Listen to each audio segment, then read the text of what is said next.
recuerdo que hace 10 años estaba en mi habitación y me llamó mi aita rápidamente para decirme que viniese rápidamente al salón. Y me dijo, Mayalen, que hoy está pasando algo súper importante. ETA ha decidido el cese definitivo de su actividad armada.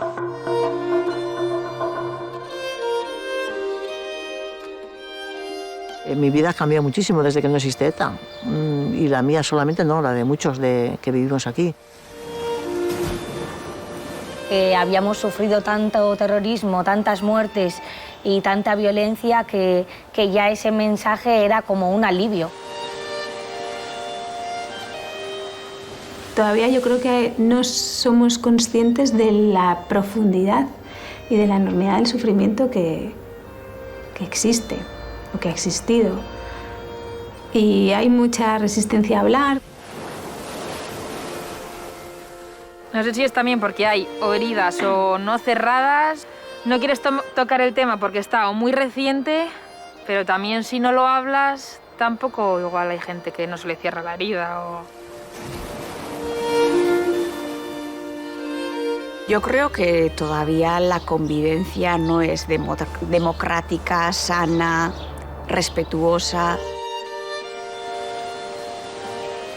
Cuando ocurre un conflicto así, cuando hay una violencia de este tipo, es muy probable que se creen bandos y que esos bandos luego se transmitan a las siguientes generaciones a través de la enseñanza. Para mí los malos eran unos y supongo que para Miguel y para la familia de Miguel los malos eran otros. Se necesita ir poniendo muchas semillitas y ir haciendo el caminito suave. No vamos a pretender que esto cambie de un día para otro. Es imposible.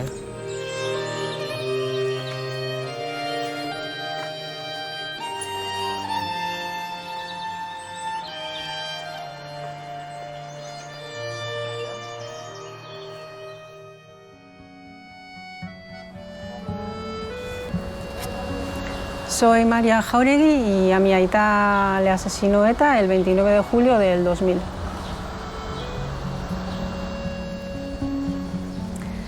Soy Nayara Zamarreño, hija de Manuel Zamarreño, asesinado por ETA el 25 de junio de 1998.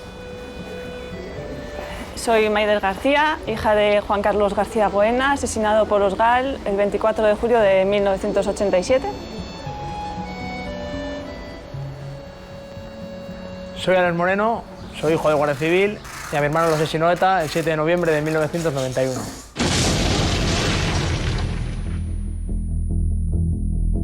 El atentado de mi padre fue de alguna manera la crónica de una muerte anunciada porque pues, llevábamos ya muchos meses con amenazas, con dianas, con llamadas telefónicas, llevaba escolta y de alguna manera pues bueno, nunca piensas que te va a pasar a ti, pero efectivamente cumplieron su amenaza y fue asesinado. Yo ya tenía 16 años y tuve la suerte de sentirme arropada por mis amigas y por la gente que tenía alrededor. Sin embargo, pues, mi madre las amistades que tenía pues, las perdió, le dejaron de saludar, dejaron de ser sus amigas. E incluso parte de la familia también le dejó de hablar. Y encima cogen y el pueblo me da la espalda, o la gente, mis vecinos, me dejan de saludar. Y eso yo no lo he vivido en mis carnes, pero la gente que lo ha tenido que vivir, sobre todo en los años 80, igual esa época que es la que más se oye eso, es que eso tiene que ser súper duro.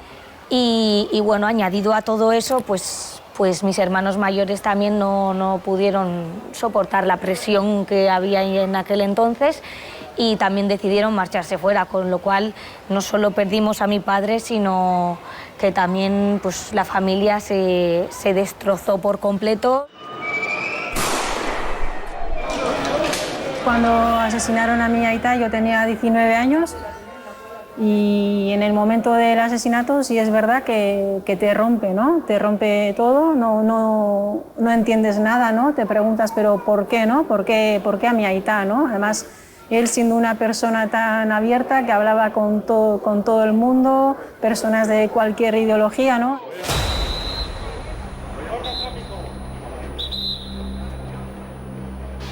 Mi padre no tenía nada que ver con ETA, con lo cual mi madre pues, le pilló totalmente por sorpresa, incertidumbre, porque claro, ya no había oído hablar de los GAL, y luego después es de soledad, de mucho miedo, porque ella decía que, bueno, que si le habían matado a mi padre, ¿por qué no podía ser ella la siguiente?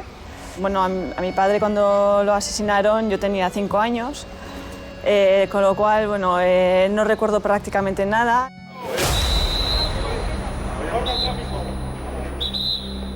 Lo mío fue con 2 años, aunque yo fuese también en el coche en el que pusieron la bomba y fuese mi hermano el que falleció. Al final, mi padre y mi hermano fueron los principales damnificados de esa bomba, pero en mi casa fue un golpe muy fuerte porque, muy similar a lo que comentabas tú, al final, una persona que en el pueblo todo el mundo sabía que era guardia civil en aquella época, que era una época difícil, pero que se llevaba bien con todo el mundo, nunca había tenido ningún problema, y de repente, de la noche a la mañana, cuando estás llevando a tus hijos a la piscina, te ponen una bomba con ellos en el coche. Y por supuesto que luego la familia, desde ese momento, desde ese punto de partida ya, una familia se rompe. Ver a mi madre pelear, luchar por obtener la verdad o la justicia, ¿no? A mí eso me ha supuesto mucho más dolor que la pérdida en sí de mi padre, que yo no recuerdo. Al poco del asesinato de mi aita, pues nombraron a mi ama directora de la Oficina de Atención a las Víctimas y su nombre apareció en uno de los comunicados de ETA y entonces le tuvieron que poner escolta, ¿no? Entonces fue como boom, otra vez la misma historia, ¿no? Ya el 2011 el que se cesara la violencia es quitarte una gran parte de la mochila, del peso de la mochila. Entonces, el poder caminar más tranquilo, el poder respirar más tranquilo, todo eso te ayuda, te libera de alguna manera. Cuando empezaban noticias, noticia de última hora, yo no sé si vosotros tenéis ese recuerdo, pero ya sabías lo que había pasado. O sea, ya era, ya está, ya había. Entonces, esa sensación de alivio, pues evidentemente también la sientes, ¿no? Ya solamente para las personas que han vivido esto es como, mira, por lo menos ya no muere nadie más. Como había dicho tú antes, ya está. Yo sentí una tranquilidad enorme porque dije, uff, menos mal, ya nadie más sufrirá y a mi mamá le quitarán la escolta, ¿no? Sufrí amenazas cuando en el año 2007, a petición del Parlamento Vasco, presentamos un informe sobre otras víctimas, no solamente de las de ETA, sino que de otros terrorismos que existían. Me refiero al GAL, al Batallón Vasco Español, a la AAA, etc., ¿no? Y eso no les gustó a los amigos de ETA. Habíamos contactado con gente que ellos consideraban que eran suyas, sus víctimas. Y he vivido con escolta hasta el 2011. Ese año, hace 10, la banda terrorista anunciaba que dejaba las armas. En 2018 se disolvía, medio siglo después de su nacimiento. ETA surgió en el País Vasco, donde perpetró la mayoría de sus asesinatos. Las heridas que dejó en la sociedad vasca no han cicatrizado todavía. Información. Barkatuko dezute momentu bat.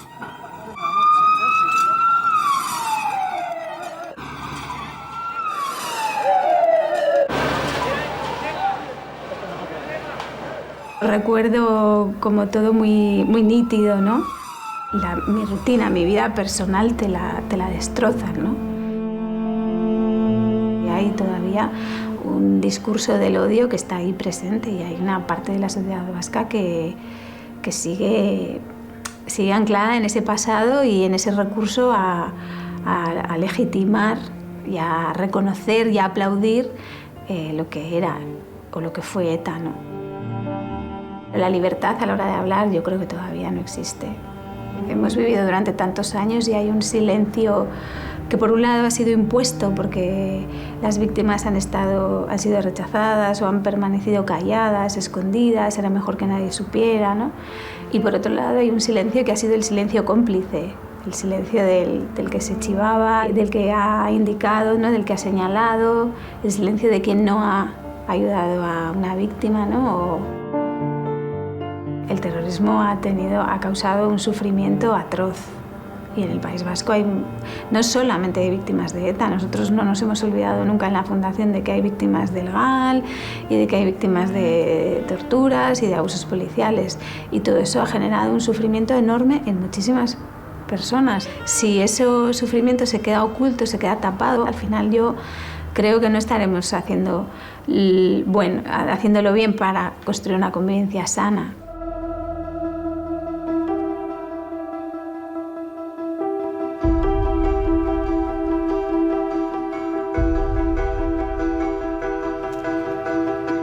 En el primer estudio, que se hizo en 2017 para detectar qué sabían los universitarios vascos sobre terrorismo y vulneración de derechos humanos, una de las conclusiones fue que había un nivel significativo de desconocimiento. 56 de cada 100 no conocía el atentado de Hipercor, el más letal de ETA con 21 muertos, y un 47% no sabía quién era Miguel Ángel Blanco. Yo creo que al no crecer en esa época se nos hace como cualquier otra cosa que no hayas vivido, entonces es en plan, se ignora al final, de alguna manera. Por ejemplo, el asesinato de Miguel Ángel Blanco, yo no sé si os suena. Pues no, la verdad. Que son bandas terroristas que, por ejemplo, ETA, pues que era contra, o sea, por la libertad del País Vasco y así, o sea, de Euskadi. Entonces, y más, pues diferentes atentados que han habido, o sea, que tuvieron parte por parte de ETA. Y pues eso, sin más. Deberíamos saber mucho más, la verdad, porque es algo que, ostras, tiene mucha influencia en lo que vivimos ahora y todo, pero no, ¿qué va? No es un tema que se hable mucho en casa, la verdad, y con los amigos así tampoco. Pues eso, sale algún tipo de comentario o así, pero tampoco se le da mucha importancia. Creo que sí que hay polémica todavía. Por ejemplo, en mi cuadrilla opinamos un poco diferente. Claro. Entonces es un tema un poco tabú. Gente cercana que sí que fueron amenazados, tuvieron escolta, que al abuelo de uno lo tuvieron secuestrado y así, pero me he enterado después. Claro. Sí, sí. Mi abuelo fue un poco víctima porque era periodista, entonces le amenazaron. Ha pasado hace nada y no tenemos ni idea. No. Es como que se cerró ahí y para no hacer más daño o para... No sé exactamente por qué, tampoco ni se habla, ni se explica, ni se enseña.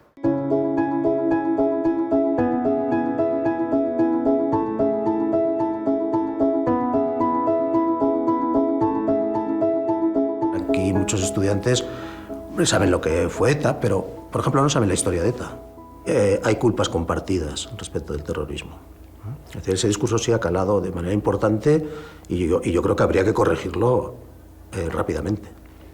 A raíz, sobre todo, del asesinato de Francisco Tomás y Valiente, decidimos primero manifestar simplemente nuestra opinión contraria radicalmente al terrorismo de ETA y luego, pues, de ahí creamos también un par de grupos de opinión, el Foro de Ermua y Basta Ya. Y bueno, pues eso también nos fue colocando cada vez más en la diana de ETA. Algún compañero de esos grupos, como el periodista José Luis López de la Calle, lo asesinaron. Otros fueron atacados de diferentes maneras.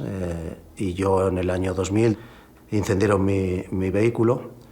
Y un año después le colocaron un artefacto explosivo mientras yo estaba enseñando aquí en esta facultad. Y a raíz de eso fue cuando me aconsejaron que era mejor si me iba del País Vasco durante un tiempo. Pensé irme 6 meses y fueron 13 años.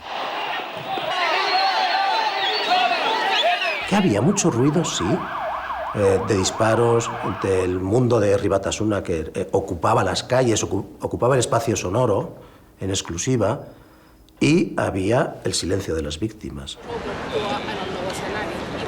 Ese silencio sí se ha roto. ¿Dónde veo yo el silencio ahora? El silencio lo veo en Bildu. Pero el silencio más canalla que hay, que es, ahora que puedes decirlo, ahora que ya no existe la organización terrorista, di que estuvo mal. Pero dilo así, si no hace falta muchísimas palabras. Lo que hizo ETA estuvo mal.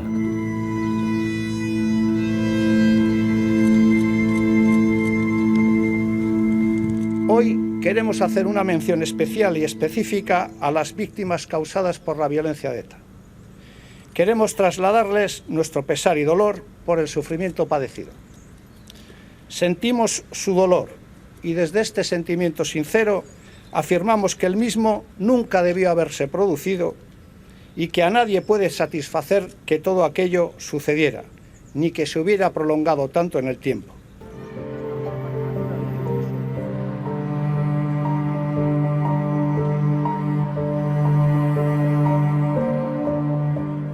La idea de crear una fundación nace de nuestro sentimiento de no querer que mi padre desapareciera. Ni su memoria, ni tampoco su manera de trabajar y su manera de hacer y su contribución a la sociedad, ¿no? a la paz o a la convivencia. Entonces creemos que es muy importante que este trabajo se haga aquí, en el País Vasco especialmente, porque el terrorismo de ETA tuvo una legitimación social y política muy importante durante muchos años y de hecho todavía hoy por hoy la tiene.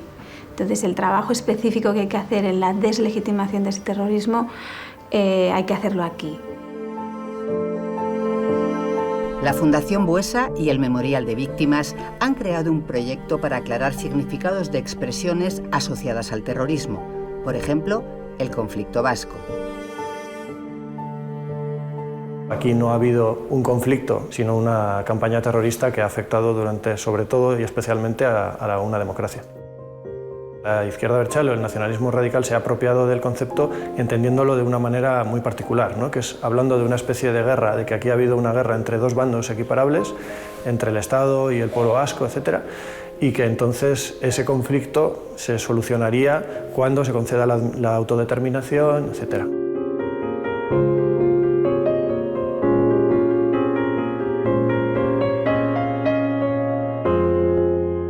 Es un memorial dedicado a las víctimas de todos los terrorismos y ahí hemos procurado que la representación fuese proporcional a las víctimas que cada organización ha provocado. Por eso, en primer lugar, el espacio más destacado está dedicado a ETA y entorno, no solo a ETA como organización, sino también a ese entorno civil que fue imprescindible para la continuación de la violencia, que la justificaba, que señalaba al otro, etc. Pero después también el terrorismo yihadista, en segundo lugar, los Grapo, terrorismo de extrema izquierda, terrorismo de extrema derecha y parapolicial.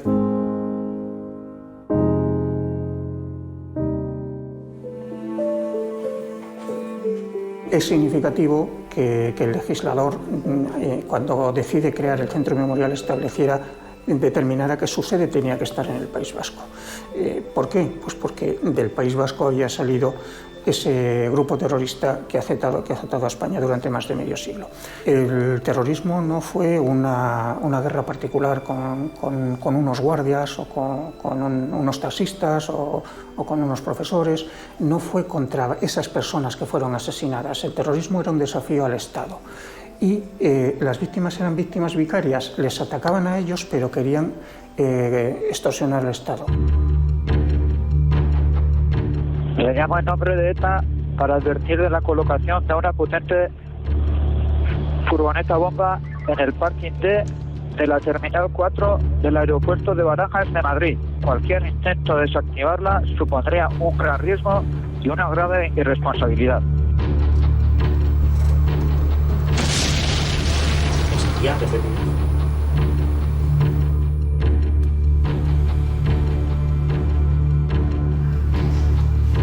Además de esta llamada real de aviso de bomba, en el memorial también se conservan cartas exigiendo el pago del llamado impuesto revolucionario. Se calcula que la banda extorsionó a unas 10.000 personas. A partir de mitad de los años 80 en el País Vasco van apareciendo una serie de organizaciones cívicas, de organizaciones sociales, que van creando poco a poco una conciencia social de respuesta, de rechazo, esa simiente a favor de la paz y en contra del terrorismo que siembran a lo largo de mucho tiempo, explota cuando se produce el secuestro y asesinato de Miguel Ángel Blanco.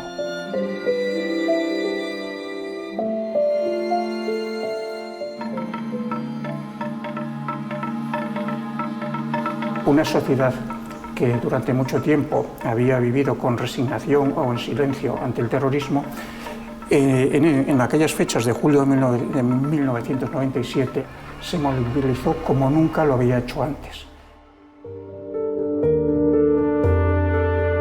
Aquí se puede visitar una reproducción a tamaño real del zulo donde estuvo secuestrado José Antonio Ortega Lara. Durante 532 días vivió en un habitáculo de 2,20 de ancho y 1,80 de alto. El funcionario de prisiones soportó el secuestro más largo de ETA. Más de la mitad de los asesinados por la banda fueron miembros de las fuerzas de seguridad.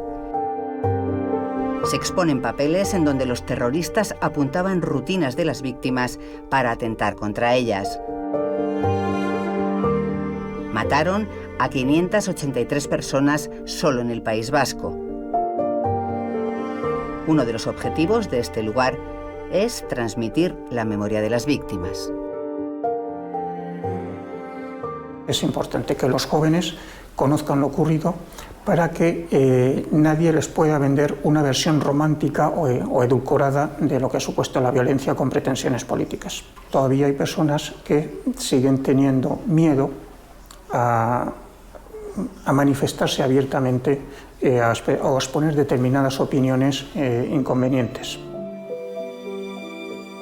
Te asesinaba y es que era el silencio total o algo habrá hecho. Miquel Echevarría y Tueta. Años lo llevé apuntado en un papelito. Lo llevaba el nombre de esa persona. No quería que se me olvidara nunca. Miguel Echevarría y Tueta ha fallecido ya. Por el asesinato de mi padre, él no fue a la cárcel porque hubo luego una amnistía. Entonces, en esa amnistía, pues, aunque había delitos de sangre, todo el mundo fue liberado.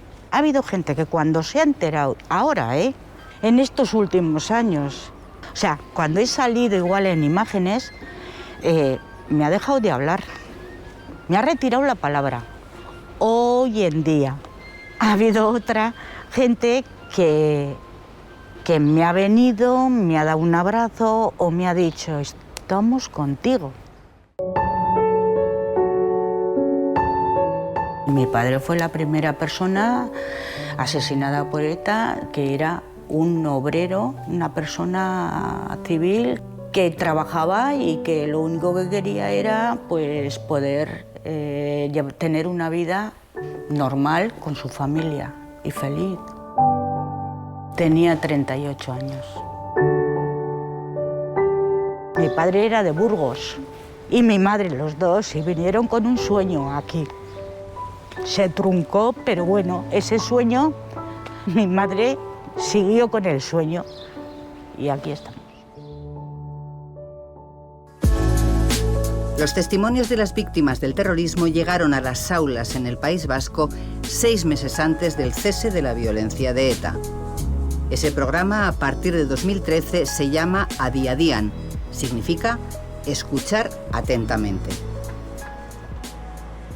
Hoy lo que vamos a intentar es transmitir lo que es la experiencia Adi Adian, lo que ha supuesto durante todos estos años esta experiencia de compartir vivencias traumáticas de las víctimas con los alumnos y alumnas más jóvenes.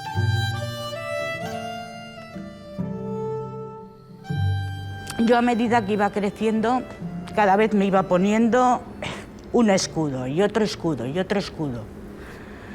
No decía nunca que mi aita había sido asesinado por ETA, sino que mi aita había muerto en un accidente de coche. Me costaba mucho seguir mi vida cada vez que había ocurrido un atentado, porque yo volvía otra vez... Ay, perdonad, estoy emocionando. Volvía otra vez a vivirlo. Mi padre era taxista, pues ese día la Guardia Civil fue a un piso en el casco viejo de Bilbao y fue a hacer una detención.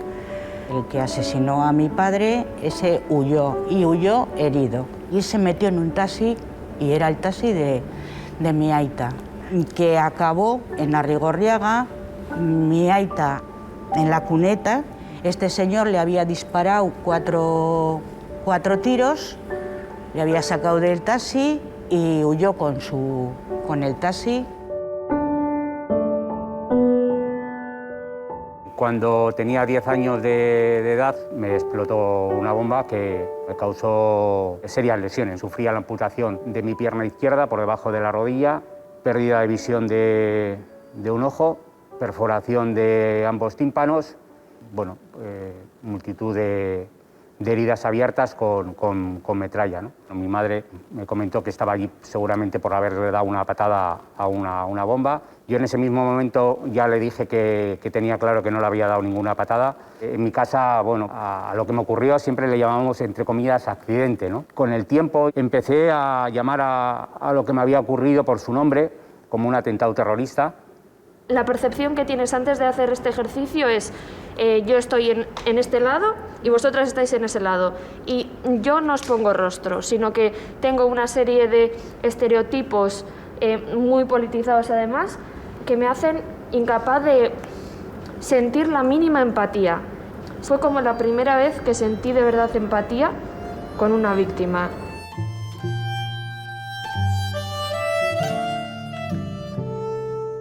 Yo tenía 10 años también, igual que Alberto. Mi madre nos puso ahí delante el padre y nos dijo, pues aquí tenéis a vuestro padre y mirar lo que han hecho los demócratas con él. Y estaba el cuerpo de mi padre allí. Tenía 8 balazos, 2 en el corazón, estaba reventado. Mi padre era miembro de Ribatasuna, y colaboraba con grupos pues sí, en el deporte, en la cultura. Fue uno de los fundadores del periódico Egin también. Solía venir la Guardia Civil de noche y ellos le decían que colaboraba con la banda armada. Entonces, con esa excusa le cogían, le sacaban de casa, siempre era de madrugada, a la noche. Estaba desaparecido 4 o 5 días y luego pues volvía a casa, ¿no? Después de haber pasado esas torturas y esa situación. Hasta que asesinaron a mi padre, mi infancia fue maravillosa. Mi vida se rompió ahí, fue un shock. Todavía hoy en día, después de mucha psicoterapia, bueno, superar nunca se supera, es como que aprendes a vivir con esa mochila, ¿no? Y con ese dolor. Gracias a este tipo de proyectos, yo personalmente ahora me intereso más, me pongo en el papel de las víctimas, me cuestiono muchísimas cosas, lo hablo en diferentes ámbitos, eso es muy gratificante.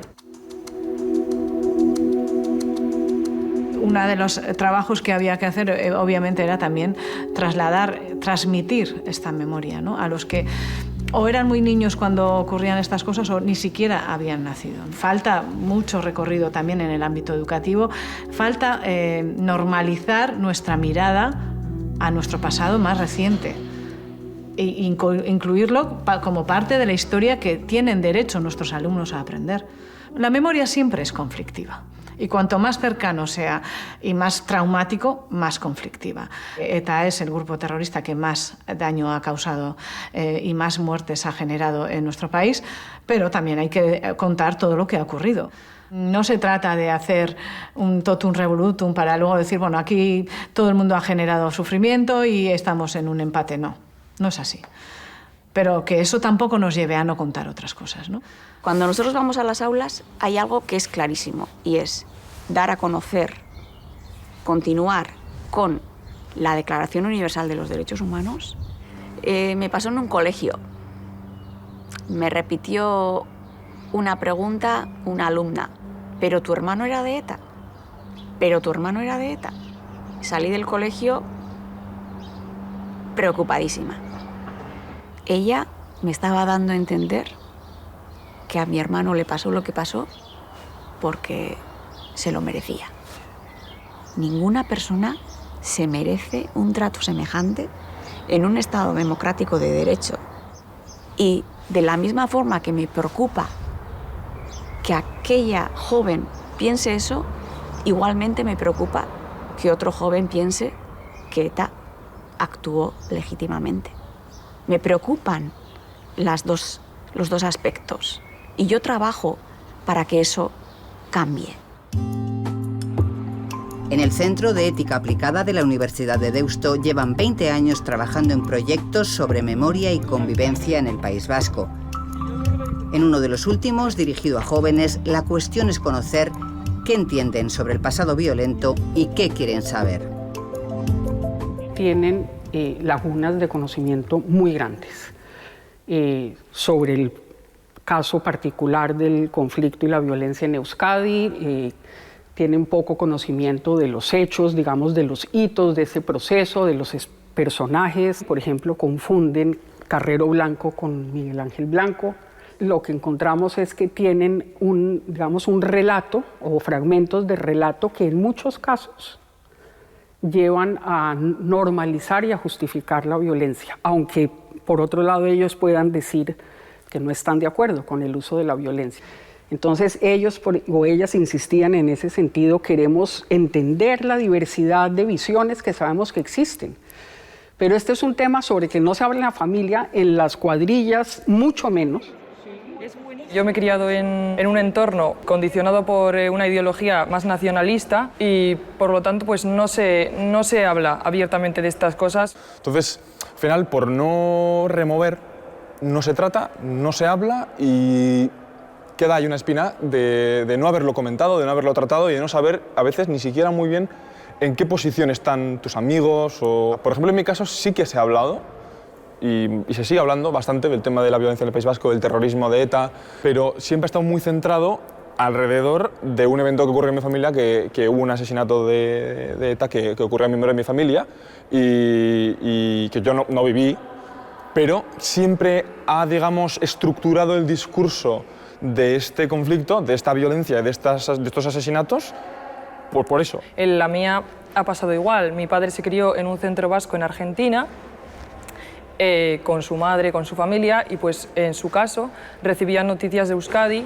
Euskadi, nuestra patria querida, nos lo quieren quitar, han llegado los invasores, que son los españoles, nos lo quieren quitar, y entonces sí llegaban a justificar, como última medida siempre, pero sí llegaban a justificar de alguna manera una violencia.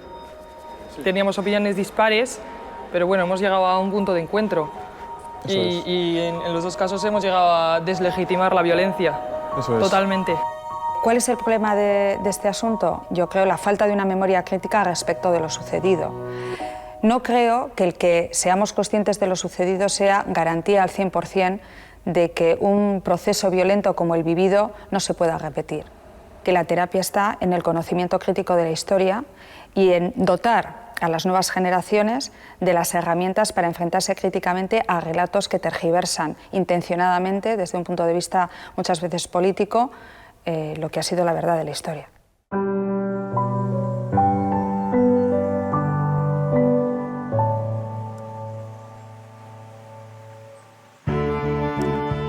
Hay muchos rechenes que han estado amenazados, no han aguantado la presión del entorno porque ha sido muy dura y han marchado afuera, que les pintaban dianas en el coche, les amenazaban con cócteles molotov contra la ventana de casa. He nacido aquí y me gusta vivir aquí. A mí no me echan de aquí. En el 2007, pues nada, desactivando una bomba que habían puesto en los juzgados de Getxo y uno de los detonadores me reventó en la mano. Pues no, me arrancó los dedos de la mano, me llevaron a... Tengo aquí también unas cicatrices de la metralla del detonador. Es una bomba colocada con intención de hacer daño. Y me lo hizo. Salías de casa, tenías un esto abajo y dices, cuidado, aquí me pueden pegar 4 tiros. Tenías que vigilar un poco y salir. Ya no hay que andar mirando bajo el coche ni andar el que tiene que ir a trabajar, pues bueno. Pero se vive mucho más tranquilo, sí. Ha cambiado mucho en los pueblos y en todos los sitios ya te miran de otra forma.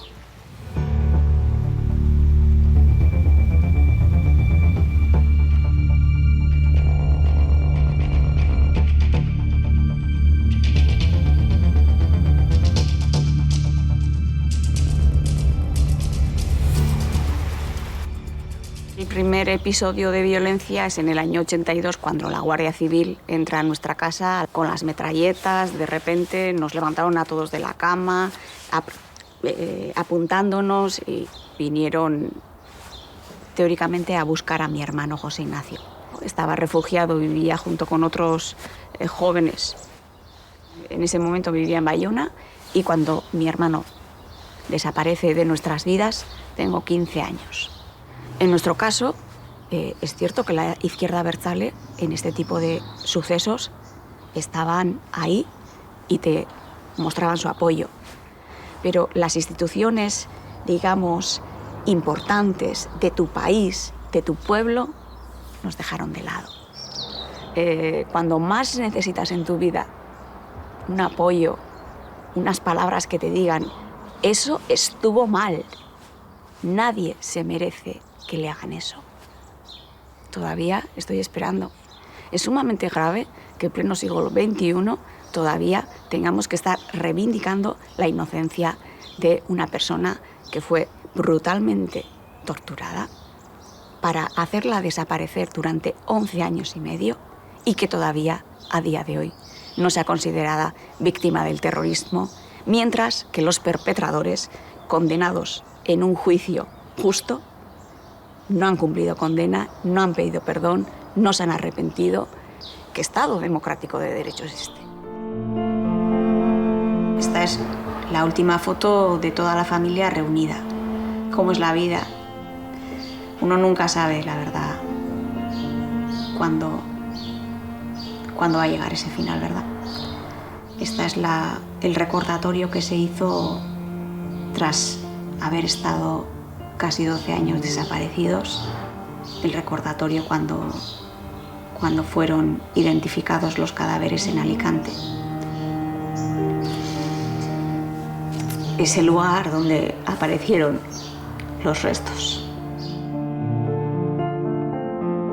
Creo que necesitamos, para conseguir nuestra reparación, ese respaldo, ese reconocimiento institucional, tanto de la sociedad española como de la sociedad vasca.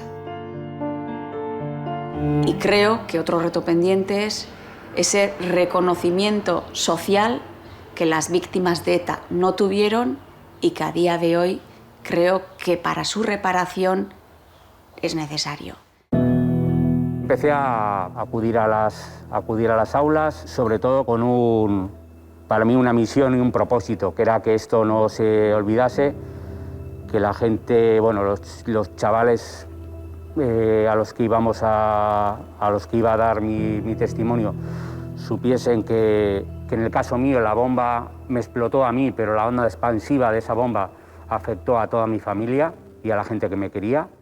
Todo ese dolor no es solo de las personas que lo han vivido, sino que es responsabilidad de todas las personas que convivimos en esta sociedad y que nos comprometemos nosotras también a que esas cosas no vuelvan a suceder y que de verdad tengáis el reconocimiento que os merecéis. El odio me mataba, o sea, era todo, estaba envenenada, o sea, sentía eso, el veneno es el nombre. Y siempre le digo, ¿no?, a los chavales cuando voy a dar las charlas, yo en esa época, si alguien me hubiera dado una pistola a la mano, yo hubiera sido capaz de matar a alguien. O sea, a día de hoy yo estoy en paz con los asesinos de mi padre. Y es el mensaje que quiero dejar. Es que a mi aita le tocan así y de verdad que no, es mucho odio, pero es uno de los mensajes clave del proyecto Adi Adian, del que yo de verdad que me llevo eso, el no odiar, siempre a favor de la paz y contra la violencia. La sociedad actualmente lo que quiere es pasar página y no puede ser. No se puede pasar página de 52 años hace que asesinaron a mi aita. ¿Se va a pasar página a tanto dolor, a tanta violencia? No, no se puede.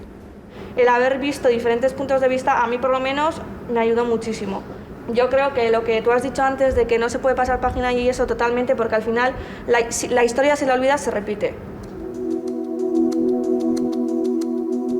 Más de 30.000 alumnos del País Vasco han pasado por ese programa y que su potencial transformador quiero decir, en aras a, de alguna manera, poner bases sólidas para la convivencia, desde luego está garantizado. Yo creo que a día de hoy efectivamente hay expresiones todavía de una cultura de la violencia, pero estoy convencido que son expresiones residuales que además cada vez van a tener menos peso y que están, pues gracias a Dios, condenadas a desaparecer.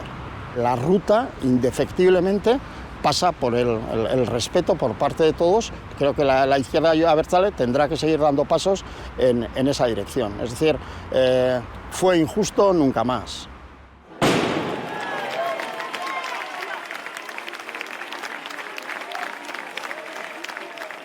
Yo entiendo que una persona que sale de la cárcel pues quiera ser recibida por sus amigos y por sus familiares, pero creo que se debería de hacer en un ámbito privado, porque al hacerlo en la calle, en un sitio público, y encima alabar la trayectoria incluso sangrienta de muchos de los presos, pues no ayuda a la sociedad. Yo no voy a tener nunca ese ongi etorri hacia mi hermano.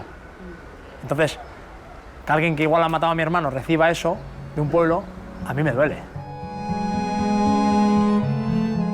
A Juan Mari no le va a resucitar nadie, pero yo prefiero ver a una persona que sale de la cárcel cumpliendo condena con esa mentalidad de decir que yo lo que hice estuvo mal y nunca tuvo que haber sucedido eso. Para mí ahora mismo estas personas son los mayores deslegitimadores del uso de la violencia.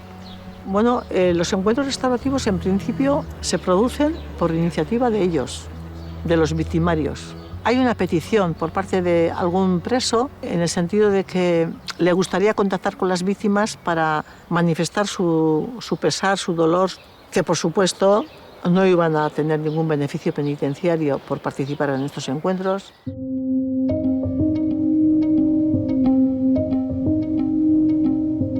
Espero y creo que más pronto que más tarde se van a poner otra vez en marcha estos encuentros. Yo creo que hay peticiones por parte de ellos, de los presos, en que se vuelvan a poner en marcha estos encuentros restaurativos. Porque yo creo que son sanadores, que es muy importante para ambas partes.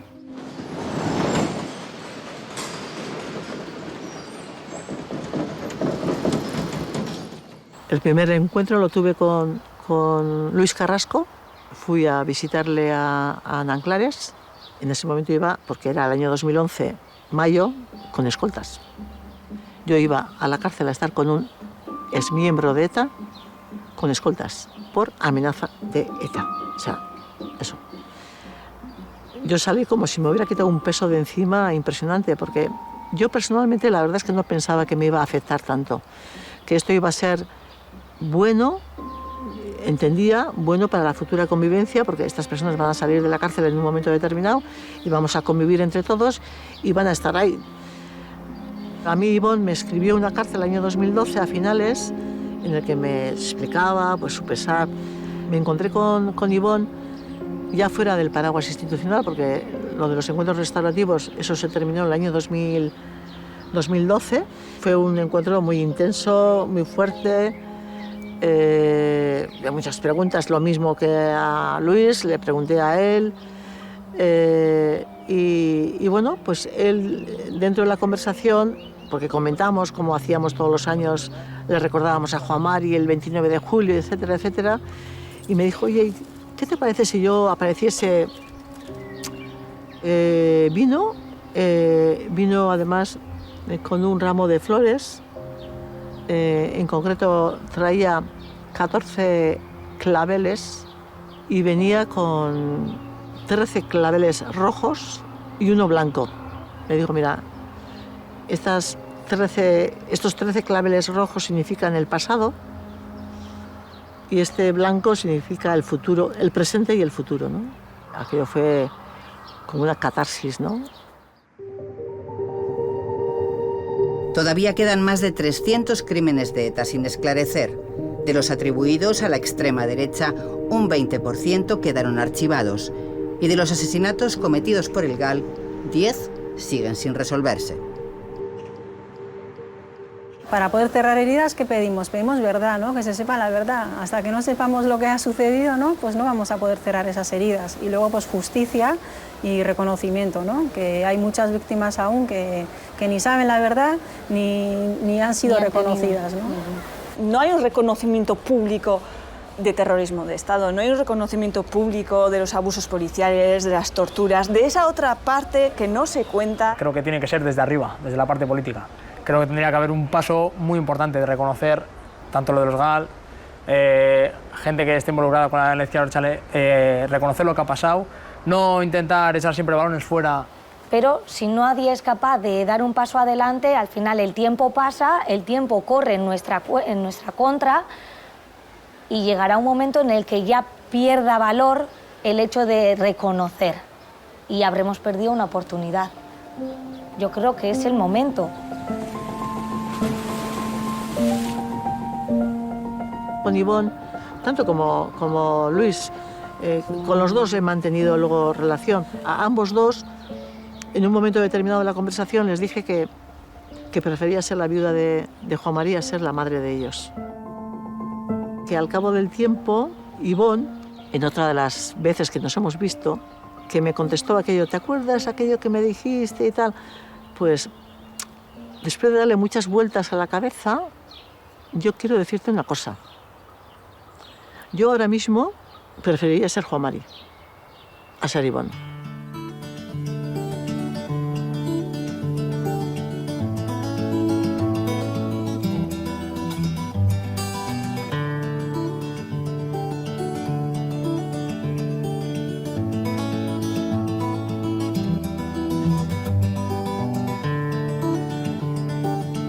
Hemen gaude eta postutzen naiz, ta ziur zura eta ere bai.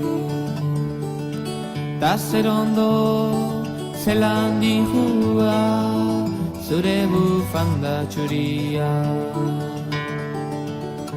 Lauteiatu gainean, ilargia erdian, eta zu gorutz beira. Zure keia eskuetan, futzara